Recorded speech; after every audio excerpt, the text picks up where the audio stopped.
এবার park circus স্টেশনে চলল বুলডোজার। সোমবার গভীর রাতে শিয়ালদার দক্ষিণ শাখার এই স্টেশনে অবৈধ হকার উচ্ছেদ অভিযান চলল। চলতি মাসের শুরুতেই পার্ক সার্কাস স্টেশনে অবৈধ হকার ও ব্যবসায়ীদের নোটিশ দেওয়া হয়েছিল রেলের তরফ থেকে। এমনই প্রাথমিক সূত্রের খবর, অবৈধ হকার এবং ব্যবসায়ীদের পার্ক সার্কাস স্টেশন থেকে সরে যাওয়ার নোটিশ দেওয়া হয়েছিল এবং এই অভিযান ঘিরে বিপুল সংখ্যায় পুলিশ, আরপিএফ এবং র্যাব উপস্থিত ছিল।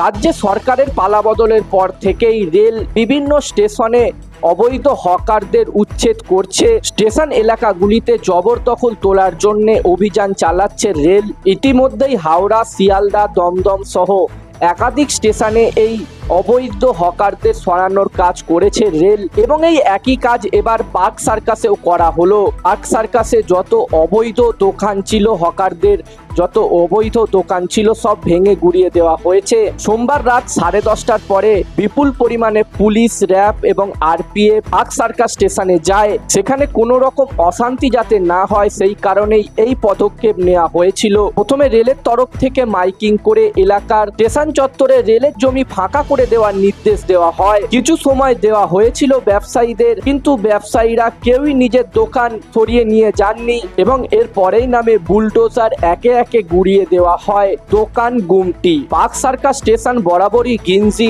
পার্ক সার্কাস স্টেশনে প্রচুর সংখ্যায় অবৈধ দোকানপাট দীর্ঘদিন ধরে গজিয়েছিল বলে অভিযোগ। রেল কখনোই ওই স্টেশনে অবৈধ হকার উচ্ছেদ করতে পারেনি। রেল যাত্রীরা ওই স্টেশনে যাতায়াতের ক্ষেত্রেও বিভিন্ন সময় সমস্যায় পড়তেন বলে অভিযোগও উঠত। রাজ্যে বিজেপি সরকার আসার পরেই এবার এই গুরুত্বপূর্ণ স্টেশন থেকে অবৈধ হকার উচ্ছেদ হলো।